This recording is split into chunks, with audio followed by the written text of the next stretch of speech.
Students, good afternoon.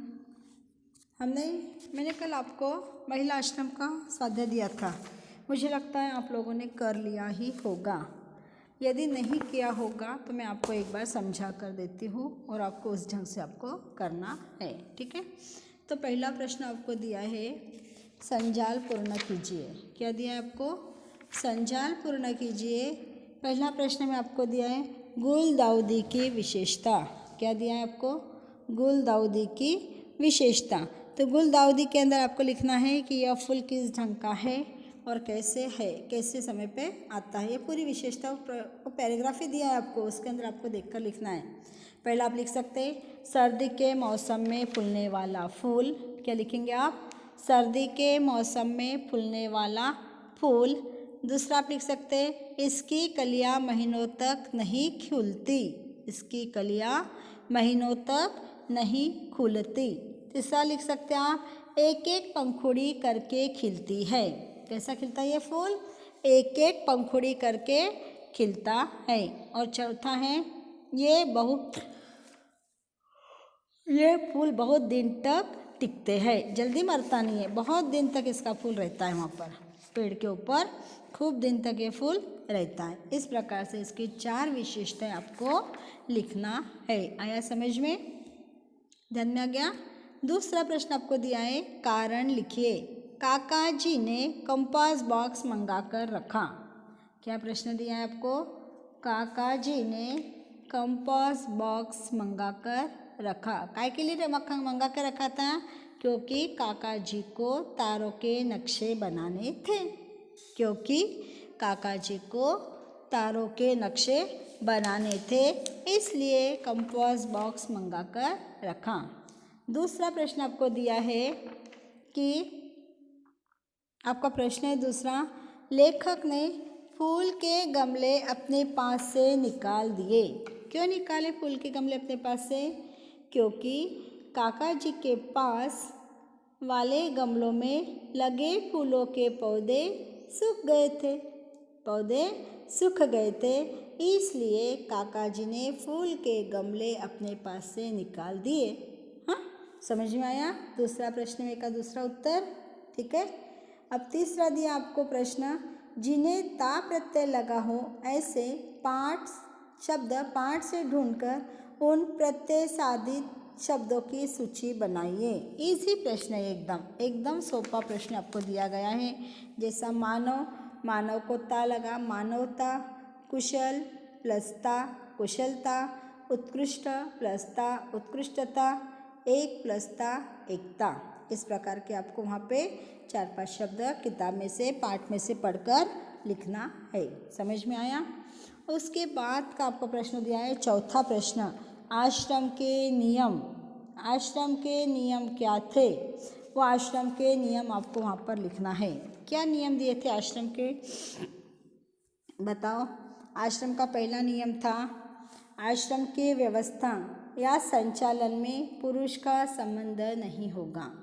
ये महिला आश्रम था ना, पुरुष का विषय आने का बात ही नहीं है यहाँ पर। तो क्या आएगा? आश्रम की व्यवस्था या संचालन में पुरुष का कोई संबंध नहीं होगा। दूसरा प्रश्न आपको दिया है आश्रम का विज्ञापन अखबार में नहीं दिया जाएगा। दूसरा नियम क्या था? आश्रम का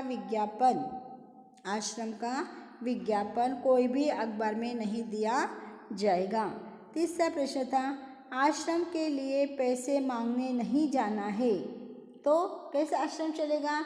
आश्रम इस ढंग से चलेगा, जब भी कोई महिला उस आश्रम में रहने आएगी, उसका रहने का और खाने पीने का खर्चा उसको जो लाने वाला है उसी को ही भरना होगा या स्वयं उस महिला को भरना होगा।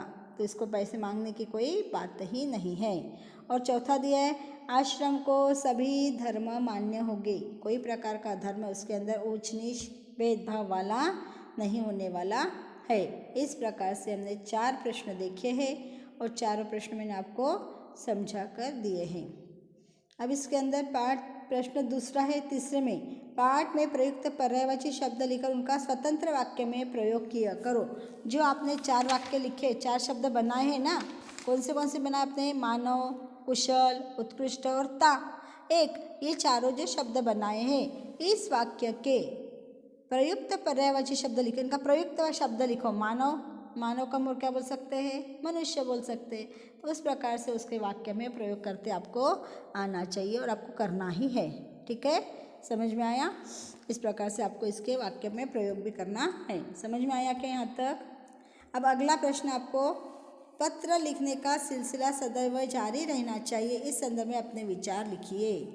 पत्र लिखने का सिलसिला सदैव जारी रहना चाहिए, इस विषय में अपने संदर्भ में अपने विचार लिखना है।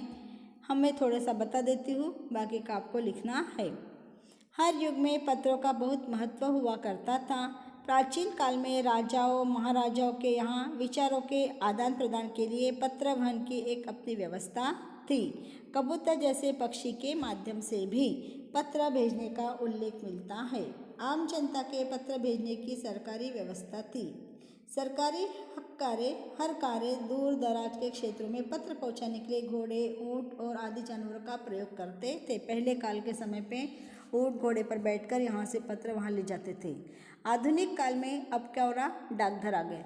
डाकघर के माध्यम से पत्र भेजे जाते हैं और पत्र डाकघर के माध्यम से जाते हैं। और उसके बाद में आजकल संचार माध्यम का बहुत तेज़ी से विकास होने के कारण संदेश भेजने के माध्यम बहुत प्रगति हो गए। हम आपको मालूम है ईमेल आईडी है ना, पत्रों के द्वारा ईमेल के संदेश भेजने की प्रक्रिया खूब लोकप्रिय हुई है। आजकल अपनी बात दूसरों तक पहुंचाने में मोबाइल एक सबसे अच्छा काम कर रहा है। इस पत्र भेजने के माध्यम के समय के अनुसार बदलाव भले आता गया हो, पर पत्र संदेश का महत्व हमेशा बना रहता है। सरकारी कामकाज तथा व्यवसाय के क्षेत्र में लेन देन की बात भले फ़ोन अथवा मोबाइल फ़ोन पर हो जाए, पर जब तक पत्र के माध्यम से लिखित रूप से कुछ नहीं होता तब तक आगे बात नहीं बढ़ती। पत्र को बहुत महत्व है, ऐसा मत समझना। देखो, हम कोई सरकारी कार्यक्रम के लिए कहाँ भी कोई भी अपने ऑफिशियल काम का हम लोग करना तो बोलते पत्र लाए क्या, लेटर लाया क्या, मुंह से बोलने को कोई भी कीमत नहीं होती। इस तरह पत्र लिखने का सिलसिला सदा जारी रहा है और भविष्य में यह सिलसिला जारी रहेगा। इस प्रकार से ये जो आपको अभिव्यक्ति दी है, इस अभिव्यक्ति को आपको पूर्ण कर लेना है। समझ में आया?